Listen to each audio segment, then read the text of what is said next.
The 49ers and the Bucs are both 4-1 and are both fighting for that number 1 seed in the NFC in week 6, but both teams are banged up. We'll discuss all of the injury updates as well as the key matchups today on 49K Pod.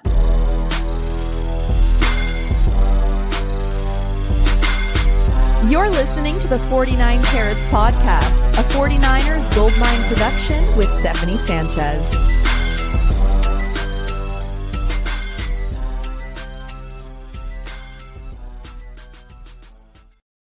What's going on, everyone? Welcome to another edition of the 49 Carats podcast. I'm your host, Steph. It is Friday, October 10th. We're back with another faithful forecast episode here to preview the 49ers Bucs game of week 6. It's supposed to be a pretty good one, high stakes, but as I mentioned, both teams really banged up.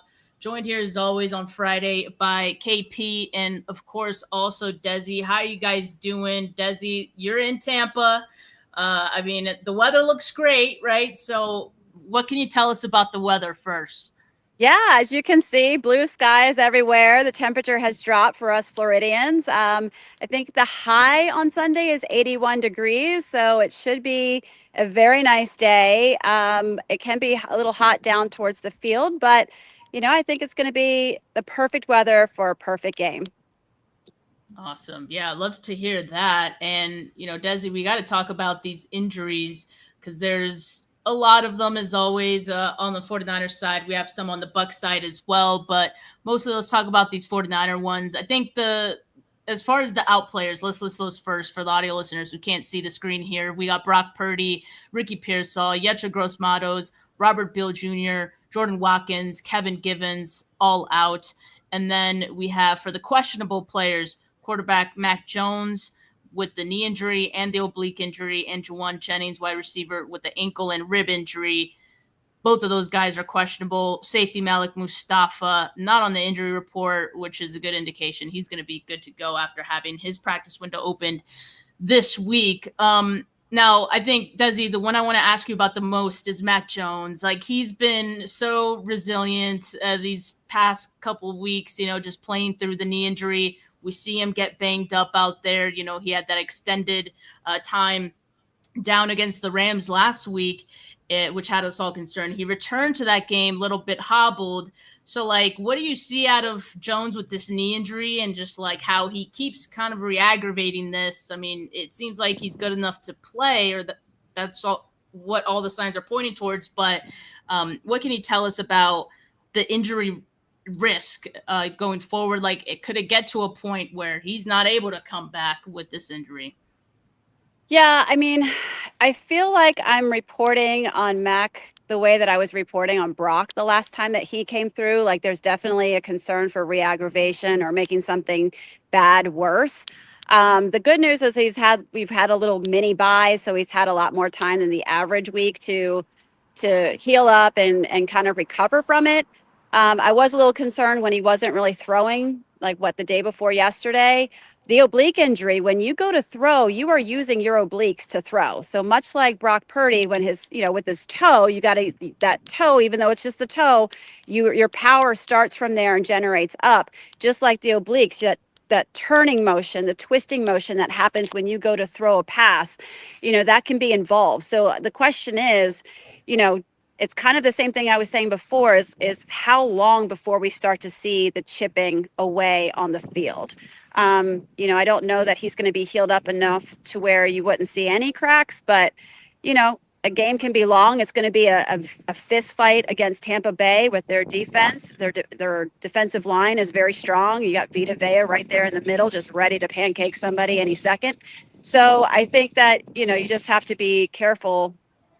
At this point, the wheels of 3 of the wheels are off our wagon right now. So we're just going to keep it going and pray for the best and hope that we, and if Martinez needs to get called up, that he's coached up and he's ready to be inserted into the game, just game plan. And Kyle Shanahan can keep doing his magic as we've seen him do of late. Martinez did look a little nervous when even the possibility of him playing last week arose. So I am a little nervous about that too. But yeah, I mean, we're showing the clip here of Mac Jones in practice. That is from today's practice. So I don't know, Desi, if you could see this on the screen, but I guess just from what you're seeing or what you've seen so far, you did note yesterday's practice Thursday, he was barely throwing, right? It was like that soft toss. We also have the oblique injury, right? In addition to the knee. So like, how could that impact a quarterback? I know like when Nick Bosa had an oblique injury, I believe it was last year, right? Like that did limit him quite a bit. So different movements, of course, for a quarterback, but all in that, torso area, right? So how might that impact Mac Jones in this? So, I mean, the good news is, I mean, air quote, good news is that the knee that he pushes off of is the healthy knee, right? So that's the good part. So he can generate the power up through the knee. The question is which side, which oblique is it? If it's the right side, I'd be a little bit more concerned because that's a little bit more of the one that generates the power up to the arm. If it's the left side, I think we're a little bit safer. He looks good here throwing, but is he it's different looking at a sideline versus, I mean, he'll play, right? Like, I don't think that's the question. It's you see him brace a little bit right there. He didn't go all the way through, like the follow through was a little short on that. And I don't know if that was intentional or from the oblique, but it'll be something to keep an eye on. And again, what else are we going to do? Are we going to start Martinez right out of I mean, what are our options? So I feel like that's the problem is we're limited now, and you got to put your best guy out there, and he's the best guy. And I think they're going to do just like they did with Brock. They thought Brock was the best guy. And then if the wheels fall off, then next man up. Next man up, indeed.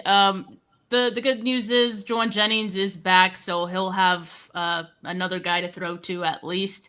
But he's also, he has been dealing with the ankle and rib injuries. How might that limit Jauan Jennings in this game at all? I mean, he's questionable. I expect he's probably good to go. He's practiced a couple times this week. So how might he look?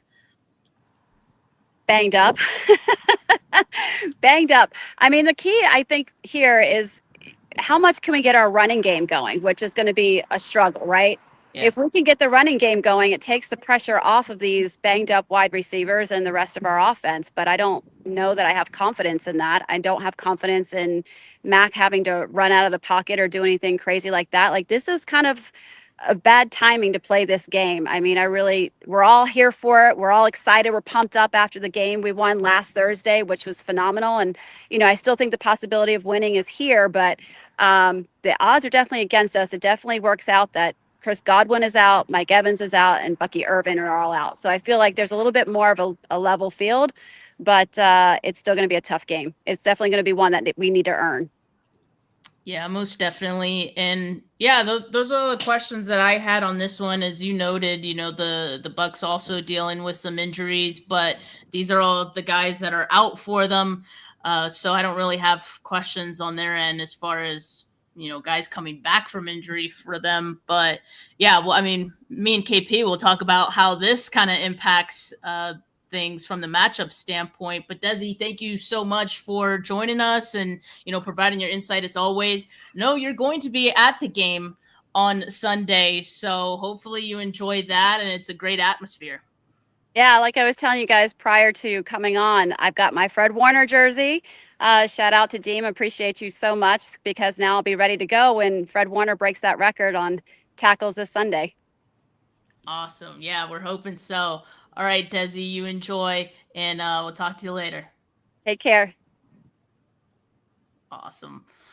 Yeah, so KP, I mean, 49ers banged up, but Bucs are as well. As we have on the screen. For the audio listeners, I'm going to list them off. They got two corners who are going to be out on this one: Zion McCollum, Benjamin Morrison, two wide receivers, Mike Evans, Chris Godwin, and two running backs, Bucky Irving and Josh Williams. So this is not nothing. I mean, this is, I would say, just as impactful as some of the, injuries that the 49ers have on the other end.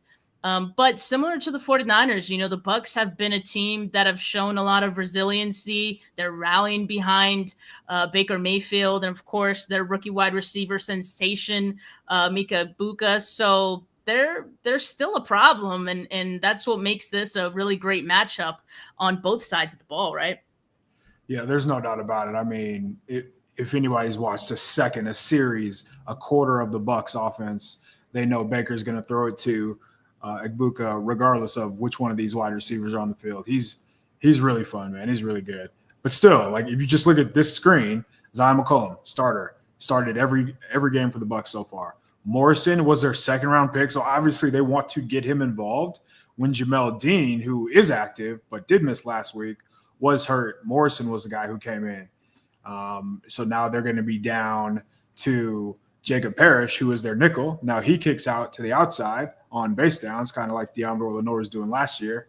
But now they bring in a backup, Kendall Vildor, and he goes from not having played a single snap all season to playing last week, heavy snap. So it's just the trickle-down effect for Tampa Bay is going to be pretty rough too.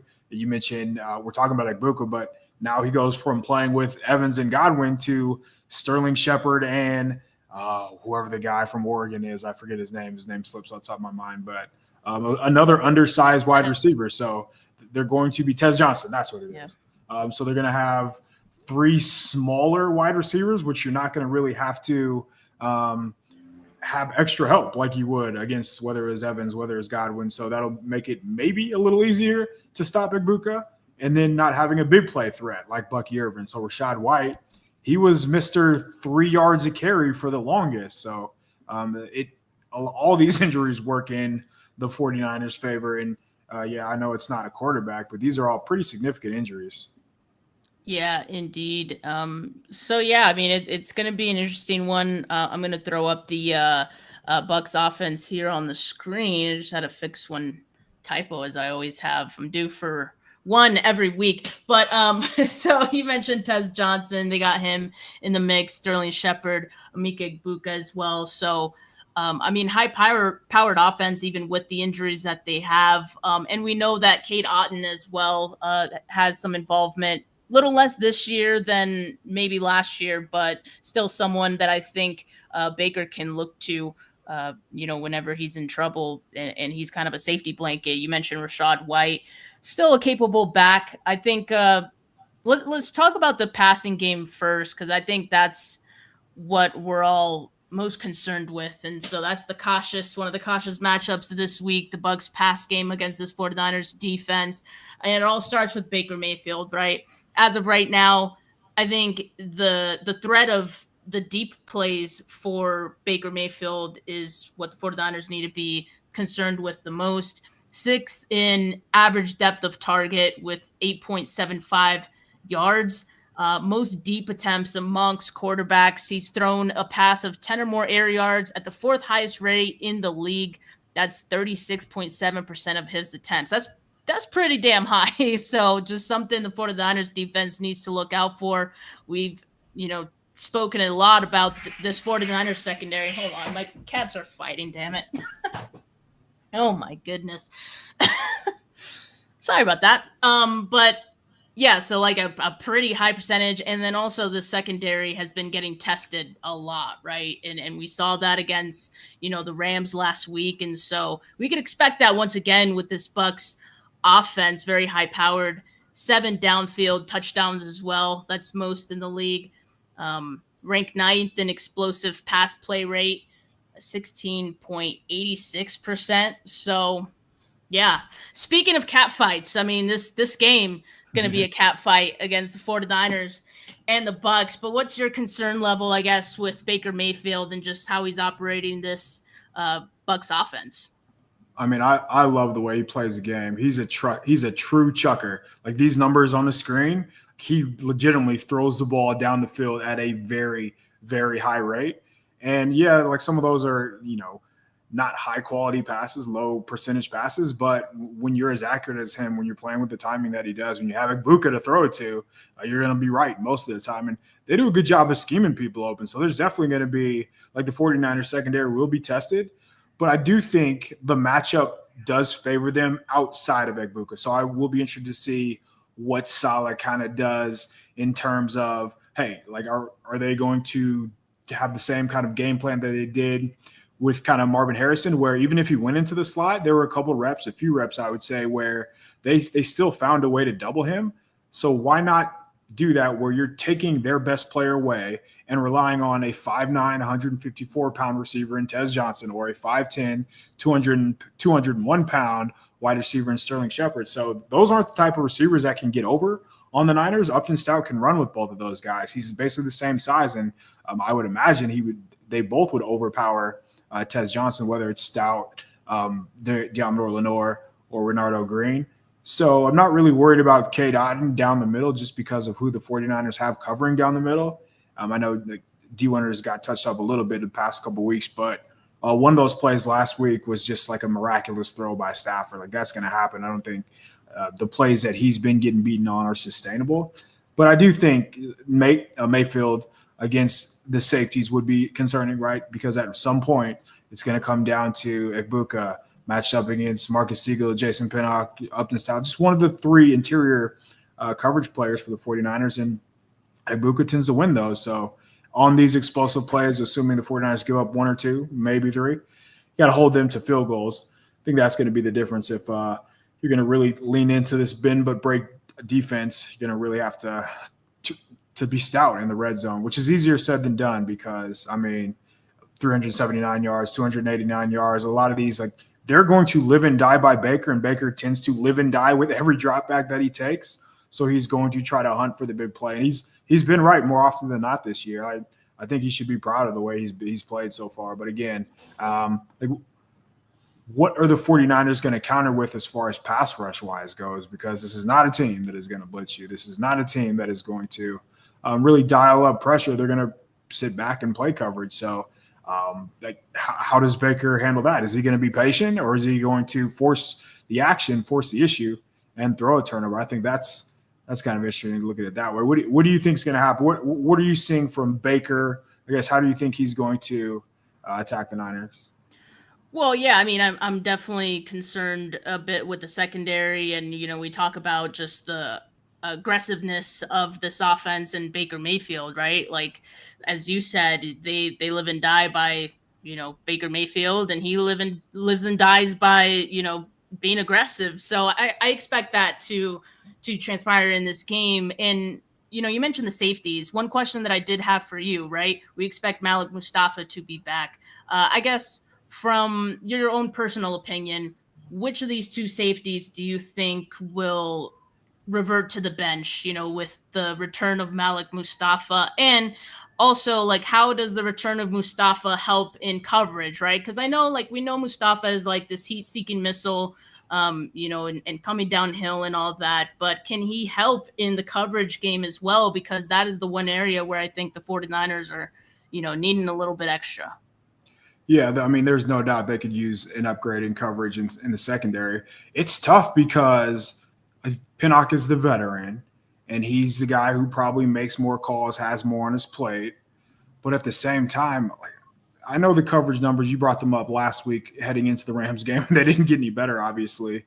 But the way that Siegel plays the run is about as good as you can ask for a safety. Like, he closes a ton of ground. He makes a lot of plays near the line of scrimmage. And this team was basically built to stop the run, or they rebuilt themselves to stop the run. So why would you take one of your most valuable run defenders off the field when that's what you're prioritizing? I told you a couple weeks ago I would take Pinnock off as soon as Mustafa was healthy. So Mustafa made it seem like he was going to, there's not going to be any restrictions. He wasn't on the injury report. So ideally he's going to start. I would imagine if that's the case, I would take Pinnock off, honestly. I would let him be a special teamer, which is what he is at heart. I would let him come in occasionally and rush the passer. I would let Siegel continue to take his lumps, but with Mustafa, now he can be the guy who's in coverage on third down. Maybe you can have Siegel play that center field role down the field, but with a talent like Mustafa, with a player like that, why wouldn't you put more on his play, even more? Last year he had a really good really good season. He was targeted 7 times last year and only allowed 4 receptions. So it's not like, I know you mentioned he was a heat-seeking missile. I didn't really look at him like a strong run defender. I know I'm not saying he was poor at the run defense, but he was just so much better in coverage than I ever expected that I think he's more of a high-level pass defense safety who just happens to hit very hard. But I think his flexibility and being able to play multiple positions can also lessen the workload for Siegel and Pinnock maybe. So it'll probably be a mix. Maybe it'll be play it by ear. I would have a difficult time taking Siegel off the field because, again, even last week, like he's in position to make all these plays. He should have had a freaking interception, honestly, toward the end of the game, but he overran the ball. So keep letting the rookies take their lumps. You're gonna need to rely on them down the road anyway. Pinnock's not going to be a guy who's going to start for you multiple seasons, so why not, especially with the schedule the way it is, keep these first year players on the field because like that's who you're going to need to rely on come December, come January. Yeah, and they have more room to grow. So I'm all for that. Like, and I've always been in support of letting young players take their lumps, but making sure that they do it, getting experience, getting these reps. It's really important. So yeah, I'm definitely in favor of Siegel staying on the field. Mustafa, really happy for him to come back. One thing I wanted to mention before we move on from Baker Mayfield, obviously with the 49ers pass rush being what it is right now, it's lacking, right? You're seeing quarterbacks have a lot of time to throw. Last week, we didn't see Stafford maximize that probably as much as he could have. Like he was just getting the ball out quickly. But when we talk about Baker Mayfield and how he's looking to throw downfield, I do expect that he'll probably, take his time a little bit and wait for something to develop and challenge the 49ers to, play coverage for longer, right? So with that, one concern that I have with Baker Mayfield as well is his scrambling ability, because it's something that I think can surprise defenses that, he moves pretty well out there. This season, he has rushed for 29.4 yards per game on scrambles, which doesn't feel like a lot, but, it's just expect for it to come in potentially backbreaking moments, right? Third and short, things like that. His scramble rate right now is 8th highest. So he's not really hesitating much when it comes to, finding something open, especially if the 49ers are going to be defending and being very cognizant of, these deep plays where, you're taking a lot of the defenders deep downfield. That could open things up for Baker scrambling and finding some room underneath. So that would be my concern, but it's a lesser concern, but just something I think the 49ers just can't overlook.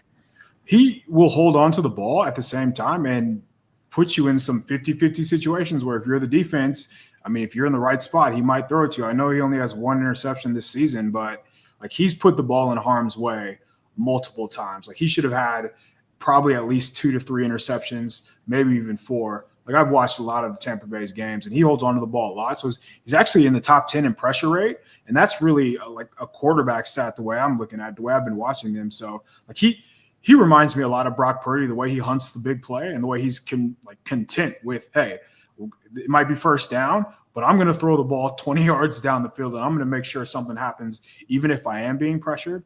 So like there are definitely some highs and lows with Baker. He is going to scramble. He is going to make some plays with his legs, but he does also hold on to the ball long, and that can be bad at times. So it's just how opportunistic the 49ers are this week.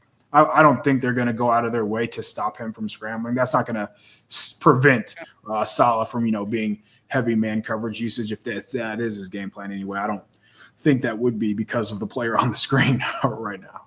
Yeah, and that is Mika Egbuka for the audio listeners here. And yeah, he's been quite the threat. And especially since, Mike Evans went down, his usage has grown even further. And man, he just looks really great. If we look at just some of his stats and where he's ranking among wide receivers so far, he's second in yards per reception, 17.8. So again, to the point of, the Bucs are looking to throw downfield early and often. Like that all starts with Egbuka as well. He's tied for second in receiving touchdowns with 5, third in average depth of target, 14.1, fourth in receiving yards. He has 445 on the season. And, he has some good things to show after the catch as well. 8th in Yak with 145 of his yards coming in after the catch, and then second in Yak per reception, 5.8. So yeah, you mentioned it, like he's really going to be the focal point of the offense for them on Sunday, which we could expect. And he's going to be the focal point of the 49ers defense as well, right? Similar to last week when you're playing Puka Nacua. Hey, I mean, they did limit Nacua to his lowest yardage total of the season. That's still 85 because Puka's just crazy like that. But that's something to hang your hat on. Maybe they could do it 2 weeks in a row. I don't know, but I do think they're going to put an emphasis on Amika this week. Oh, 100%. So if you've never watched a Bucs game, he's honestly almost Spider-Man meme to what Ricky Pearsall was doing. They had a lot of similar stats through the first month of the season. Obviously, Ricky's been out, but yeah, he's been awesome. There's no doubt about it. And he's winning a lot of similar ways like Pearsall was too, just outside the numbers, down the field, just in one-on-one scenarios. And it's not like he's breaking ankles and getting a ton of separation. A lot of these are either contested catches or tight window throws. And Ibuka, just like Pearsall, is coming up with them. So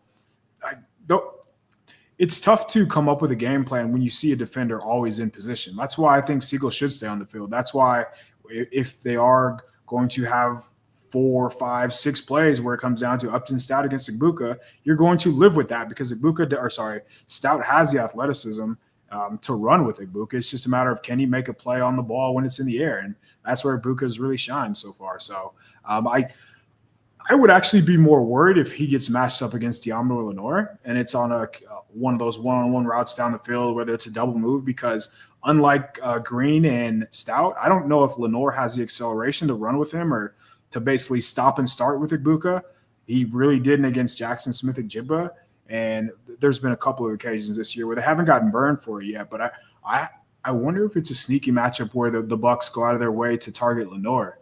And like that's what I would be worried about. But whenever it's been Green, last week, same thing. Devontae Adams just clamps, or whether it was Puka Nacua. Like he did not allow anything. I think Renardo allowed maybe a 14-yard reception. I think there was another one, but that was underneath. But when it comes to Green and he's one-on-one with any of these wide receivers, it's been advantage Green. And I know there's like 1, 2, 3 plays that are going to stick out in your mind, but those are such low percentage throws that you can live with those once a game. So if it comes down to it and Ibuka's on the left side of the offense, I feel like Salah would be comfortable with that. So it's pick your poison. He's going to get his yards. It's just a matter of how much and limiting him like they did with Nacua last week. So that last line probably is the big one. Hey, if he gets a big catch, so be it. But you can't have him running all over the field when the ball is in his hands. And that's where he really made Seattle pay too, because he's just an electric player with the ball in his hands. You have to tackle him once he does catch it. Yeah, for sure. So, yeah, the 49ers are going to have their hands full on Sunday. That is for sure. But, you know, we trust Salah. He'll have a good plan in place. Speaking of defense, let's talk about the Bucs defense and – you know, what we could expect from them this weekend. So we already mentioned, right, that they're down a couple of cornerbacks. So you'll see they have Jacob Parrish and Kindle Vildor. We'll talk about that extensively, I'm sure. On the defensive line, though, they got some firepower. Yaya Diaby, Hassan Reddick, Vita Vea in the middle. And then, of course, their linebacker group, you know, highlighted by Levante David here. And, you know, Antoine Winfield, one of the best safeties, I think, in the league. So, you know, they still have some guys, but definitely shorthanded, and that's definitely going to hurt them in this game, I think. And kind of where I want to start, though, is with the defensive line and just talking about how they stop the run. If you thought that maybe the 49ers offense would get the run game going at some point this season, I can tell you that it probably will not be in next week. It is. Yeah, circle next week. Pencil that in. It won't be against this Bucs top 10 rushing D. If it is, we can feel great about that. But let me tell you what the Bucs defense are doing so far, allowing the 6th lowest yards per rush attempt with 3.8. 8th in rushing yards allowed per game, 92.4. And, you know, Vita Vea is a huge part of that because he's so massive. He's a wall. But on the edge, Hassan Reddick ranks 4th in edge run stop win rate, 36%. So they're doing a really good job stopping the run. And the 49ers struggling with that as it is. It's just going to be more of a struggle, I think, this week. Last year, McCaffrey, his first game against the Bucs, 13 carries, 39 yards, and those 39 yards include a long rush of 13. So it was tough sledding, and it's going to be tough sledding whenever Vita Vea and Logan Hall are on the field. Vita Vea just always demands a double team, and if you don't, he'll make you pay for it. And then because he demands a double team, because Logan Hall, and like they have these bodies up front that are just like they're just clogging blocks or taking up rush lanes, and it's really tough. So yes, their rushing defense is just about as good as you can ask, but we're also seeing teams not waste time doing it. And I think that's kind of what it's been like for Kyle Shanahan over the past couple of weeks, where he's just like, hey man, he's talked about getting to that magic number of 30, but he's also throwing the ball 50 times. So I think we know he understands where the 49ers can get over on these teams. I don't think it's going to be any different. On that previous slide, you mentioned the backup corners. So that Kendall guy, his coverage numbers just aren't very good. He's undersized. He's never plays. He's a former 5th-round pick. Jacob Parrish, he's used to playing on the inside. When he was on the outside last week, he was getting picked on a little bit. They're going to have Jamel Dean back, who is their number one guy.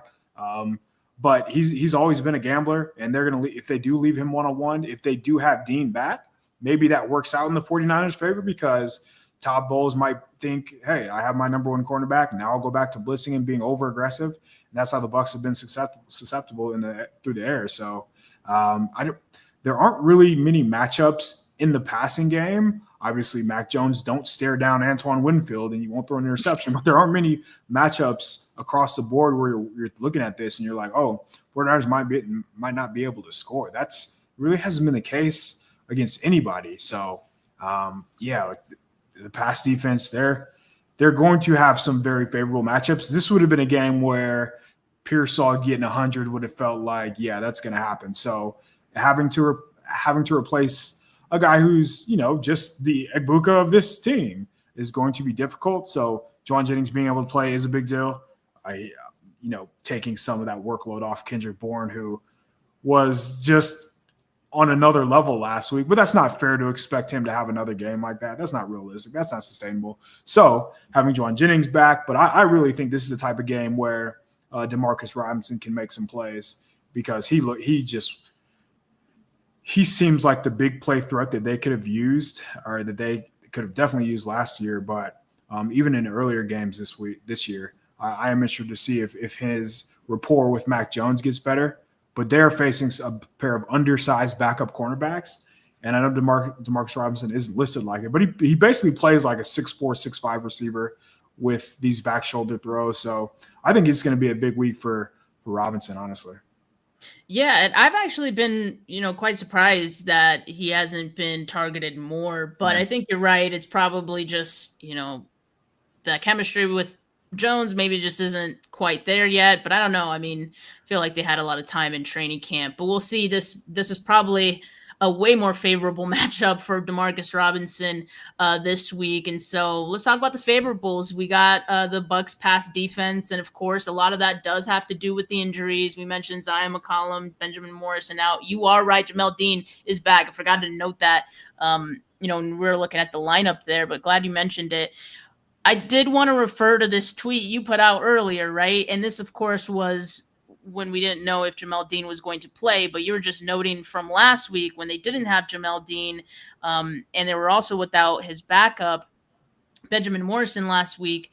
Now, Zion McCollum is a new injury for them this week. So they're still without two corners. Yeah, they're just swapping Dean and McCollum out. Yeah, exactly. So last week, missing two corners, Ted Bowles only blitzed Darnold 10 times, which usually they're a very blitz-heavy defense. They're in like the 20s some games. Yeah, that's what they love to do. And I'll never forget Brock Purdy's first start, after he took over as the starting quarterback, and they blitzed the hell out of him in that game. And so it's just part of their identity, but missing a couple corners, they've laid off of that a little bit. Do you expect that to continue even with Jamel Dean being back in this game?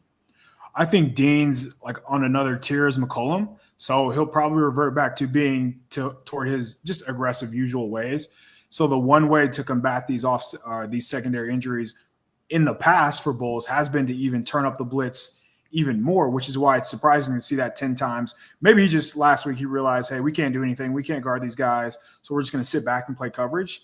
I don't think they're going to have the same mentality because Ricky Pearsall is not on the field. DeMarcus Robinson is an unknown. So you're looking at it like Kendrick Bourne and Juwan Jennings. Those are guys who generally win underneath, not on these long developing passing routes.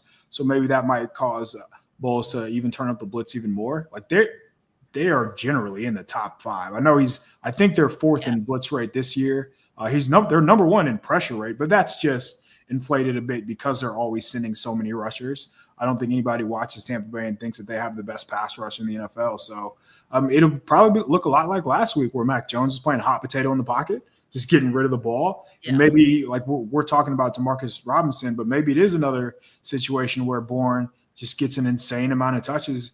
If he's winning the way that he was last week, I don't see why he wouldn't.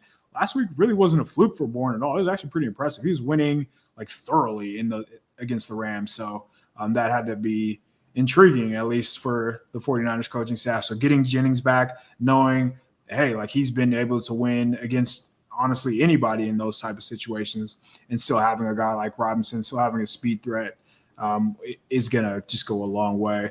Like, think about this. We could be talking about Ricky Pearsall, Brandon Ayuk, George Kittle going against just a motley crew of cornerbacks, and Mac Jones would probably be able to go for 350. Like, how come we do not know anything about Brandon Ayuk? How come we don't know anything about Jordan Watkins? How come we don't know anything about Jacob Cowing? These players are supposed to be back from the IR last week, and it's just been like it's been nothing. And these are all players who this offseason, Cowing was like the offseason hype man. I actually was with his trainer, and the way that he was talking, like I was with him basically for an entire night at one camp, and he was making it seem like Cowing was almost neck and neck with Pearsall. So obviously he had a setback and an injury. Just, man, the amount of firepower that is not playing right now for this team is just otherworldly, honestly. Yeah, and the fact that they're mum about it is usually not a good sign. Yes. So someone should probably ask. We'll probably get a very vague answer, but even still, someone should ask. But yeah, I mean, I do still think there's going to be opportunity here for Mac Jones to, get a lot of yardage, even with the wide receivers who are going to be playing. We talked about DeMarcus Robinson. Juwan Jennings is going to be back. Kendrick Bourne, obviously he has great chemistry with Jones. The Bucs defense has allowed 1,173 passing yards so far this season, 7.33 yards per attempt. So they're giving up good yardage. And again, we're talking about the injuries here as well. That's going to be a pretty big factor in this game. Now, one question that I wanted to ask you here, as I see, a couple comments about it. Obviously, Christian McCaffrey has a big involvement so far in the pass game. One, because the running game is just not working, but also a lot of wide receivers have been out. And so he's been huge in that regard. As Leon mentions here, we're starting to see more CMC and B-Rob looks, at least last week as well. And I did see that there was some success with that, right? Just kind of throwing things off with the defense. Everyone's focused on McCaffrey and where he's going. So it helps open things up a little bit, or at least just some more eye candy, right? Do you expect that we see more of this going forward, and especially against this Bucs defense, just knowing that they're dealing with injuries to their cornerback group, and just knowing that Christian McCaffrey is definitely going to be running some routes out there?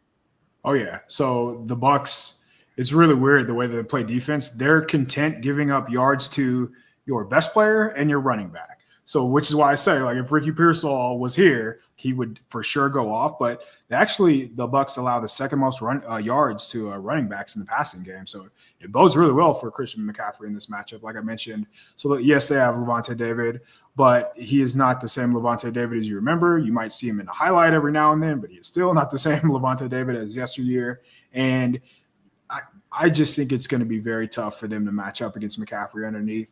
The way that they've been using him is incredible, honestly, the way that the 49ers have been able to manufacture offense still without a running game and still by going through Christian McCaffrey, even though everybody knows he's going to get the ball. And, I mean, last week he broke 12 freaking tackles. He's running through players that you just don't really expect it to happen, but he's always finding a way to get open. And I don't think that's going to change because he's going to be one-on-one. And they leave whenever he's one-on-one with a linebacker or safety, regardless, he's going to win. Like that's been the case for a number of years now, even back in Carolina. And in a more friendly offense, he's had even more space to work with. So I would imagine the Bucs, I don't think they're going to change because they haven't really changed how they guard anybody. Todd Bowles is going to do his thing, which is stop the run, come after you on obvious passing downs, and hope that he wins one-on-one, basically. And sometimes it works, sometimes it doesn't. When it doesn't, you give up 38 points. And when it does, you look great. But, I mean, we've seen what Kyle Shanahan's done against Todd Bowles' offenses. And usually when he has a pass-catching running back, things go well. And I think it's going to be another one of those weeks where McCaffrey maybe has like 40, 50 rushing yards, but he probably has like 60 or 70 receiving yards. So it all tends to even out. But I think it's undoubtedly going to be another McCaffrey day. Yeah, absolutely. And you mentioned, Kyle Shanahan, Todd Bowles, that has been a chess match that has favored the 49ers. So I kind of want to talk about this next. Like there could be a get right opportunity for the 49ers, particularly in the red zone this week. And I know what you're thinking. The 49ers have been horrible in the red zone. They're 28th in red zone scoring percentage so far. But the Bucs defense ranks 29th in red zone scoring rate allowed. So I don't know if it's a wash, but just the fact that Kyle Shanahan has had success against this defense might work out well for them. And I have some other stats here that support that this could be a get right opportunity for them because the 49ers have no problem moving the ball. Like you see the stats here, second and third down conversions per game, fourth and first downs per game, fifth in yards per game. So they're moving the ball at ease. They're doing what they want. And that's even with all the injuries, really impressive stuff. But now that you're facing a defense that is struggling defending in the red zone, let's do it. Let's get these scores in because this is a game where you are going to have to score points to keep up with this high-powered Bucs offense as well that also very capable of scoring points too. And maybe you just hope that your defense could make a stop here and there, and that's the difference in this game. But as far as scoring points, this could be a really good opportunity for the 49ers to figure some things out here. I think where McCaffrey's going to really do his damage is when they get inside the red zone. I love the idea of using him just in the passing game as an actual receiver running routes. We saw a little bit of that in the red zone, and he caught a touchdown doing so. So, I agree. I think this is a red zone game. Both teams are going to move the ball up and down the field, but it's going to come down to who can get the most stops. And one team – yes, they have Igbuka, but Rachaad White is just not an explosive running back, and that is the 49ers, their run defense, in my mind, they usually struggle against the running backs that, can make you miss, can that have wiggle, and that's just not who Rachaad White is.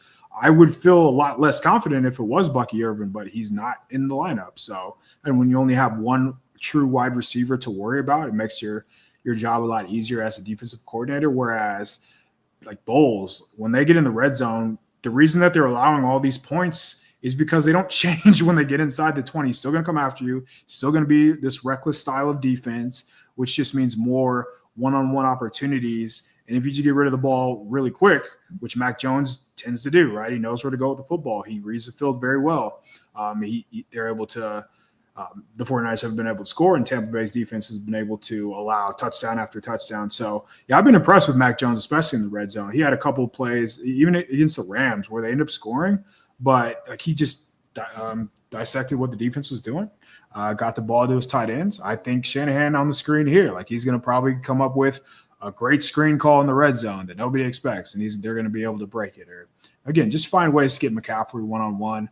Maybe throw – they had Robinson on a little double move, and Mac Jones just threw it out of bounds. So they have opportunities in the red zone, and maybe that's where Robinson's impact really comes. We're talking about having this big game or these big plays. I think Robinson's going to be a factor in the red zone, at least as long as they don't have these other wideouts. So I'd feel confident about the 49ers scoring. They haven't struggled really against anybody. The only teams that stop them are themselves. When it's just holding on to the ball and penalties, just shooting themselves in the foot. But, as long as that guy on the screen is calling the plays, especially in this matchup, regardless of who's on offense, Like I've seen nothing to hint that they won't score.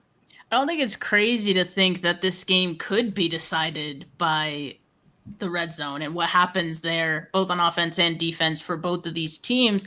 And here's where I think, the 49ers do have an advantage. So as far as, I already talked about the red zone scoring percentage or the defense for both of these teams in the red zone, or at least for the Bucs, right? Mentioned they're 29th in opponent red zone scoring percentage. The 49ers defense, on the other hand, is 8th. So that's pretty good. The 49ers are better defending in the red zone.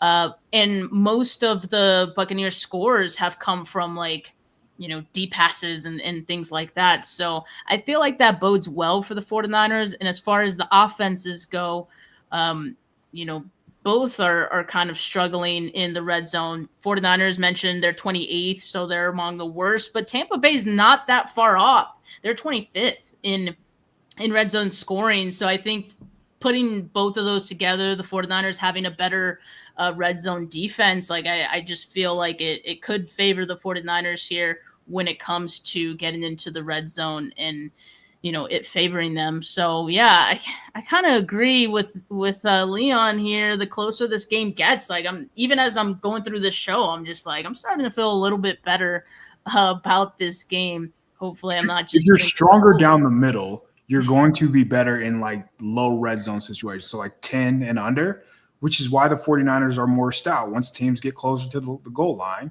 because now they have big bodies to protect Fred Warner, and Fred Warner gets to do Fred Warner type things. And when Fred Warner's covered up, D. Winters is there. So I think the difference is going to be the linebacker play. So Levante Davis, Dennis, I believe is his last name, is the other linebacker last week. They were targeted 12 times in coverage. They gave up 11 receptions for 84 yards.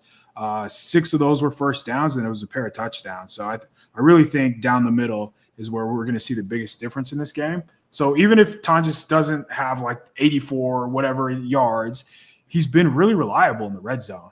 And I don't think that changes this week. So I think McCaffrey and Tonjes makes a difference, and that's going to be why the 49ers are able to squeak out a road win. I do think Tampa Bay is a really good team. Yeah. Yeah, it would be huge. I got one more favorable matchup that I'm liking for the 49ers this week, and that is the Bucs right tackle, Charlie Heck. And, if you see him play, you would think, what the heck? I'm here all day, people. I got jokes. 35.7 grade on PFF. Last among all qualifying starting right tackles in pressure rate allowed, 15.19%. And KB, you had a tweet about pressure rates earlier this week, so that 15% is way above league average. So Charlie Heck is not having a great time out there. 4 sacks, 48 total pressures allowed so far in this young season. Honestly, right next to him, when I was watching him, that's who stuck out to me. So Cody Mock, he was their starting right guard entering the season. He had a season-ending injury, and now they're playing Luke Haggard, who is a backup, who is a tackle playing guard, but he's an undersized tackle. So he's 6'6", which he has the height advantage, but he's only 297 pounds. So I think the interior, C.J. West, Alfred Collins, even when Michael Williams kicks inside, that'll go a long way in pushing the pocket for guys like Huff, who honestly has still been playing very well. He's played at a pretty high level. He's just a role player, and they paid him to be a role player, and he's doing exactly what he's supposed to. There's just not that Bosa guy on the other side, so it doesn't feel like he's making a similar impact. But if they're able to push the pocket, which I think they will be able to with these guards, just the size difference, I think that's going to bode well for Huff, who he had a sack early in the game last week, but he kind of disappeared after that. I think it's going to be a little different here. I think McVay's scheme was just, as good as it gets. We all know that. But I don't think it's going to be the same for Baker. And I know he reacts differently to pressure than Stafford is the easiest way I can put it. So I think Stafford was able to make a bunch of plays under pressure with the opposite color jersey in his face. I don't think it's going to be the same for Baker. So it's quite the step down in tiers of quarterbacks, scheme, and then you got Charlie Heck, and then you got the backup right guard. So again, there is a lot. I should say there's enough that points to where the 49ers can come out ahead. And it doesn't have to be every play. Huff just needs to win on one play. Alfred Collins needs to win on one play. Khalil Day, like all these guys, if you just make one impact play, that honestly could be the difference of getting off the field and preventing the Bucs from having a touchdown or a field goal. So like these little plays do add up. Yeah, it's definitely a group effort for that defensive line right now. And, Huff is leading the way with 16 pressures, 9 of those coming quickly. And he also has 3 sacks. Yeah, I mean, he's all they got, and it's pretty good, though. So I think he's going to have some good opportunities in this one to get some quick sacks on Baker Mayfield, put him behind the sticks. And you work from there. I think that puts them in a favorable position. I mean, all in all, I think this is going to be a really, really good game. Maybe the best matchup of the week. And again, it's for the first place in the NFC. We know the 49ers hold that spot right now after the Eagles loss on Thursday Night Football to the Giants. But the Bucs could, get that number 1 spot with the win on Sunday. But I'm liking the 49ers chances. What I do like, I know this is a tough matchup and we're like, can they really, do it again against a tough team with all these injuries? Well, yes, but they did it last week, but they're getting guys back. Like Juwan Jennings being back, I think is huge for the offense and being able to move the ball. And also Mustafa coming back could be huge for this defense as well. So I don't think we can look past those things. And so I actually do feel pretty good about the game. I still feel like it could go either way, but I'm not feeling like there's no chance at all, like I felt last week against the Rams, right? I think there is some – they'll have a shot to win this one, and both teams will put a great effort. KP, what's your score prediction if you had to give one? Yeah, I think we're past the days of predicting low-scoring games with this team. I just don't think that that's who they are. I don't think they've shown us enough like who they are, and that's just not who they are. I think it's not going to be 38-35, but it's probably not going to be too far off. So I'll go 31-27 49ers. Better head coach. You have just a better scheme. I think Robert Saleh is going to be able to get Baker into enough poor decisions. So whether that's doubling Igbuka and he makes a mistake, whether he has to hold the ball, whether the Bucs can't get their ground game going, and now Baker's not able to, put the team on his shoulders for another week in a row. Like that was very tough last week, and they honestly should have won if Darnold doesn't throw a pick off a lineman's helmet. We're probably talking about the Bucs having 2 losses instead of 1. So I think the 49ers are going to have a similar success to what the Seahawks did last week. I know it's not going to be 38 points. It's not realistic, but this offense hasn't really given us any reason to believe that they won't score. So, and just going back to the red zone, I think that's going to be the difference, right? So Christian McCaffrey, Tonjes, Jennings, Robinson, like those guys are going to make a difference. Whereas outside of Igbuka, are you really going to trust Cade Otton to win against Fred Warner and D. Winters? Probably not. So that means you're relying on Rachaad White, who, again, is just – he's as much of a jag as it gets in the NFL, or a pair of 5'10 and 5'9 receivers. So I'll go with the other option, and that's the road team with a better head coach who has pretty much dominated this matchup. Yeah, Rachaad White, 2.3 yards per carry last week. 49ers defense, though, last couple weeks, ETN had 124 rush yards and a touchdown. Kyron Williams last week, 65 rushing yards, 66 receiving yards, and 2 touchdowns through the air. So ETN is a type of running back, and that's a good example, right? When I was trying to describe just, okay, this type of running back generally hurts the 49ers. That's those scat Bucky Irving, ETN types, whereas the Rachaad Whites of the world, like they do well against those types. Yeah. So, yeah, I would expect that as well. But I think they'll be focusing on much other things like Igbuka in this one. So literally yesterday, I gave my score prediction on another show, and I said 34-28 Bucs. But today, I'm feeling better today. I think I'm going to go 34-31 Niners in this one. A field goal seals it. Eddie Pinheiro has been money for these kicks so far, and I think he keeps it going. It just goes to show how much of a difference just having a kicker who can actually make kicks is in the NFL when the margins are so slim. who knows how many other games the 49ers could have won last year with a kicker who, is a little more reliable. But I digress. Anyway, great preview show. I'm so pumped for this matchup. Man, I do think this is probably one of the toughest matchups the 49ers have, maybe even it's a playoff team. For sure. And I wouldn't be surprised if both of these teams meet each other again in the playoffs. So this is kind of just a preview of that. We'll be looking at this matchup again, in a few months probably. So yeah, it's going to be a great one. But yeah, for anyone who tuned in, thank you guys so much. Make sure you guys like this video. Make sure you subscribe to the channel if you haven't yet. Audio listeners, leave a rating, leave a review, and don't forget to check out Niners Nation. They got a lot of pieces on this matchup and just what you can expect. So go ahead and check that out. Support KP as well. But appreciate all of you. Make sure you guys have a great Friday. Have a great weekend. But for now, peace.